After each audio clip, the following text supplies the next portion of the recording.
নমস্কার বন্ধুরা, তোমাদের গোপিকা চ্যানেলে সবাইকে স্বাগত। সবাই কেমন আছো বলো? আশা করি তোমরা সবাই খুব ভালো আছো, আমিও ভালো আছি। আজকের ব্লগটা আমি সকালবেলা থেকে শুরু করলাম। আমার বর সকাল সকাল বাজার চলে গিয়েছিলো, বাজার থেকে কী কী নিয়ে আসলো সেটা তোমাদের সঙ্গে শেয়ার করে নিলাম। চালটা শেষ হয়ে গেছিলো, সঙ্গে চালের বস্তাও নিয়ে চলে এসছে, আর নিয়ে এসছে ডিম তো দেখালাম তোমাদেরকে, ডাল সব নিয়ে এসছে। এছাড়া আর কি নিয়ে এসছে সেটাও তোমাদেরকে দেখিয়ে নিই। সঙ্গে নিয়ে এসছে মাছ। কী মাছ নিয়ে এসছে আমি নিজেও জানি না, তোমাদের সঙ্গে শেয়ার করে নিচ্ছি, আর আমি নিজেও দেখে নিচ্ছি কী নিয়ে এসছে। ও মা নিয়ে এসছে ইলিশ। কম বেশি সব বাঙালিরাই ইলিশ মাছ খুব পছন্দ করে। বর্ষার শুরু থেকে একদম শেষ পর্যন্ত প্রায় সকলের বাড়িতেই ইলিশ মাছ রান্না হয়ে থাকে।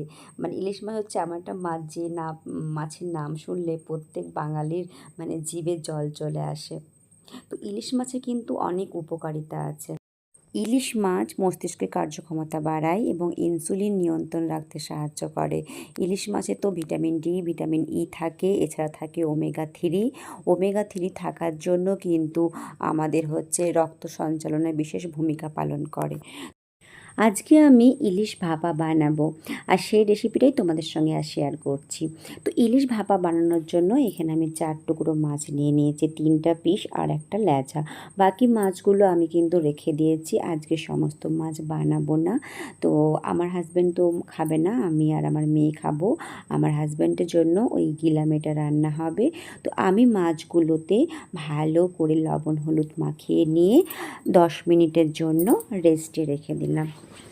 রেস্টে রেখে দেবার পর একটা বাটির মধ্যে আমি সাদা সর্ষে, কালো সর্ষে আর পোস্ত একটু ভিজিয়ে রেখেছিলাম যাতে বাটতে একটু সুবিধা হয়। এটা ভালো করে এবারে ছেঁকে নেব।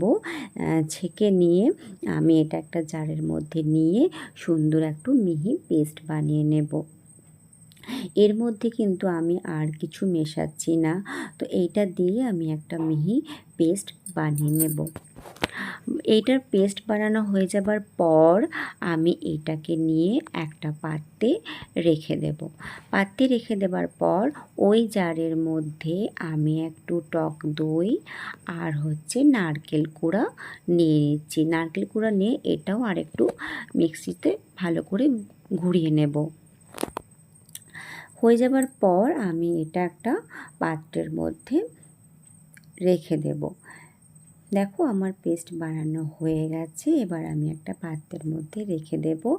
সেই পাত্রে, যে পাত্রে আমি সর্ষে পোস্ত বেটে রেখেছিলাম, এবারে তার মধ্যে মিশিয়ে দিচ্ছি হলুদ পরিমাণ মতো লবণ, দুটো মিশিয়ে এবারে ভালো করে এটা একটু নেড়ে নেব। নেড়ে একটা ভালো করে একটা পেস্ট তৈরি করে নেব। পেস্টটা তৈরি হয়ে যাবার পর আমি একটা স্টিলের পাত্র নিলাম। সেই স্টিলের পাত্রের মধ্যে একটু ভালো করে তেল লাগিয়ে ওর মধ্যে আমি যে পেস্টটা বানিয়েছিলাম সেই পেস্টটা এর মধ্যে দিয়ে নিচ্ছি। অর্ধেকটা পেস্ট দিলাম, তার উপরে মাছগুলো দিলাম, আবার তার উপর থেকে আরেকটা লেয়ার দেব। তো মাছগুলো ভালো করে আগে সাজিয়ে নিচ্ছি।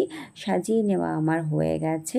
এর ওপর আমি উপর থেকে যে আরেকটু পেস্ট রেখেছিলাম সেই পেস্টটা উপর থেকে দিয়ে নেব। অর্ধেকটা নিচ থেকে দিলাম, অর্ধেকটা আমি উপর থেকে দেব। এভাবে আমি একটা লেয়ার তৈরি করে নিলাম। তৈরি করার পর আমার দেখো পুরোটা আমি যেটা বেঁচে আছে পেস্টটা পুরোটাই দিয়ে নিলাম এর মধ্যে। তো আমার পুরো পেস্ট দেওয়া হয়ে গেল। এবার আমি উপর দিকে একটু কাঁচা সর্ষের তেল দিয়ে দিচ্ছি। যে কোনো ভাপা জিনিসে কাঁচা সর্ষের তেলটা কিন্তু ভীষণ ভালো লাগে। আর উপর থেকে দিয়ে দিচ্ছি কাঁচা লঙ্কা চেরা। কাঁচা লঙ্কা চেরাও কিন্তু যে কোনো ভাপার মধ্যে দিলে ভীষণ টেস্ট বাড়ে। তো দিয়ে পর এবারে আমি কিন্তু টিফিন বাটির ঢাকনাটা বন্ধ করে দেব। আমি কিন্তু একটা পাত্রে অলরেডি জল গরম করতে দিয়ে দিয়েছিলাম। জলটা ফুটতে আরম্ভ করেছে। এর মধ্যে আমি একটা স্ট্যান্ড দিয়ে দিলাম, তার উপরে আমি টিফিন বাটিটা রেখে দিলাম। টিফিন বাটিটা রেখে দেবার পর আমি একটা ওপর থেকে ঢাকনা লাগিয়ে দিলাম। জলটা কিন্তু টিফিন বাটির একদম নিচে থাকবে। আর আমার এটা স্টিমে হতে হতে আমি ততক্ষণ ভাবলাম যে লঙ্কাগুলো আগের দিন ছিল, এগুলো ঠিক করে রাখা হয়নি। ঠিক করে না রাখলে এগুলো পচে যাবে, খারাপ হয়ে যাবে। কারণ যখন বর্ষাকালে খুব তাড়াতাড়ি সবজি নষ্ট হয়ে যায়। তো সেজন্য এই লঙ্কাগুলোর বোটাগুলো আমি ভালো করে ছাড়িয়ে রাখছি, ছাড়িয়ে রেখে একটু ভালো করে ধুয়ে নেব। ধুয়ে একটু জলটা ঝরিয়ে একটু হালকা রোদের মধ্যে, রোদ তো এখন নেই, ওই হালকা হালকা ছাওয়ার মধ্যে রেখে দেবো যাতে জলটা ভালো করে শুকিয়ে যায়। তারপর এটাকে আমি কিন্তু ফ্রিজের মধ্যে স্টোর করে রেখে দেব। যখন দরকার হবে তখন বার করে ইউজ করতে পারবো। তো বন্ধুরা, তোমরা যদি কেউ নতুন বন্ধু হয়ে থাকো তো চ্যানেলটাকে আমার সাবস্ক্রাইব করার জন্য অনুরোধ রইল। আর সবাইকে বলছি, সবাই কিন্তু ভিডিওটা ফুল ওয়াচ করবে, কেউ স্কিপ করে চলে যেও না। তো পুরো ভিডিওটা দেখবে, ভালো লাগলে লাইক কমেন্ট শেয়ার করবে।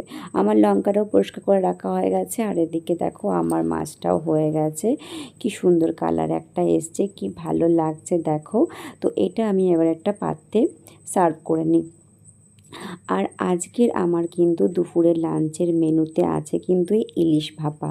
ইলিশ ভাপা দিয়ে গরম গরম ভাত খেতে ভীষণ ভালো লাগে। আর সঙ্গে ভাজছিলাম গরম গরম শাক ভাজা।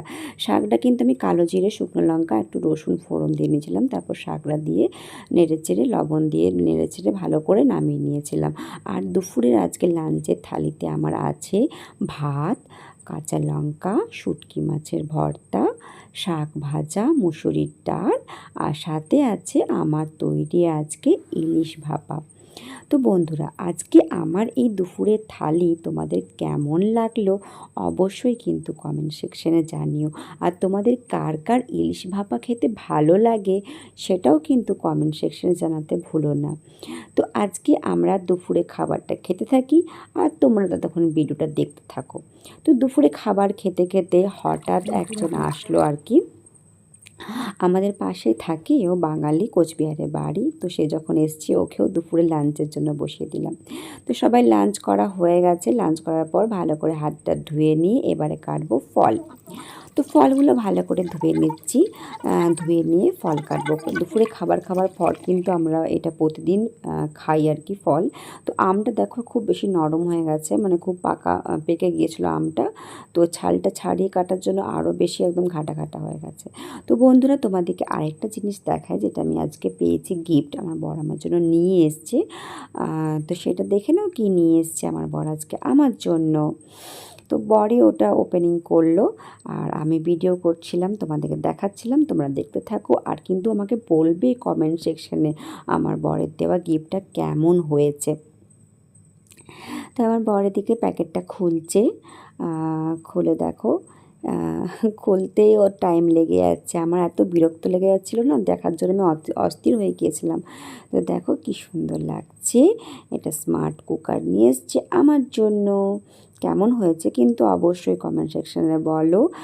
সঙ্গে একটা ওয়ারেন্টি বুক দিয়েছে আর কিছু কি রান্নার একটা দিয়েছে আর কি, কিছু রেসিপি দিয়েছে এর মধ্যে।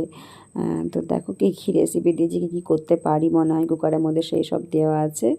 তো এটা ওয়ারেন্টি কার্ডও দিয়ে দিয়েছে, সমস্ত কিছু দিয়ে দিয়েছে। তো আমার বর খুলে খুলে দেখাচ্ছে আর আমি ভিডিও বানাচ্ছি, তোমাদেরকে দেখাচ্ছি। তো কেমন হয়েছে গিফটটা কিন্তু আমাকে কমেন্ট সেকশনে জানাতে ভুলো না একদম। আমার কিন্তু এইরকম কুকারের কিন্তু অনেক দিনের ইচ্ছে ছিল, শখ ছিল। তো যাই হোক, 5 লিটারের আমি আনতে বলেছিলাম, ও নিয়ে এসছে 3 লিটারে আমার জন্য। তো অনেক দিন ধরে খুঁজছিলাম, পাচ্ছিলাম না। তো হঠাৎ করে ও নিয়ে এসছে আমার জন্য, আমাকে গিফট করলো হঠাৎ করে। আর ভীষণ ভালো লাগে এটা, কিন্তু আমার সমস্ত কিছু রান্না করতে ইজি হয়। কড়াইয়েরও কাজ করে প্লাস কুকারেরও কাজ করে, একটা বর্তনে 2 রকমের কাজ হয়ে যাবে। তো বন্ধুরা, এসব হয়ে যাবার পর বিকেলের আমাদের জন্য কিছু খাবার নিয়ে এসছে আমার বর। এটা হচ্ছে ঘেবার। এটা রাজস্থানের কিন্তু খুব ফেমাস মিষ্টি ঘেবার। ভীষণ ভালো লাগে। এর উপরে কিন্তু আরেকটা লেয়ার হয় ক্রিমের, যেটা আমার একদম ভালো লাগে না। ওটা আমরা ছাড়াই আমাদের নিয়ে আসে, ওটা খেলে মুখটা একদম মেরে দেয়। তো সেই জন্য ওটা বেশি ভালো লাগে না, বেশি মিষ্টি হয়ে যায়, এটাই নিয়ে আসে। আর সঙ্গে ছিল পেস্টি।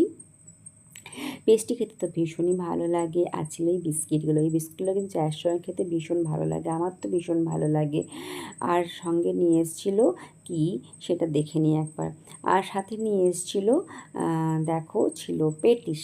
পেটিস নিয়ে এসেছে আর কেক নিয়ে এসেছে। এই কিন্তু ফ্রুট কেকটা আমার ভীষণ ভালো লাগে খেতে। তো চলো বন্ধুরা, পেটিসটা আমরা খেয়ে নিই।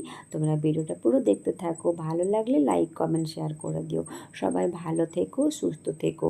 আমি কিন্তু ভিডিওটা এখানে শেষ করলাম। আর তোমরা কিন্তু ভালো ভালো কমেন্ট করতে ভুলো না কিন্তু একদম। আর সবাই ভালো থেকো, সুস্থ থেকো, টাটা। আমি ভিডিওটা এখানে শেষ করলাম।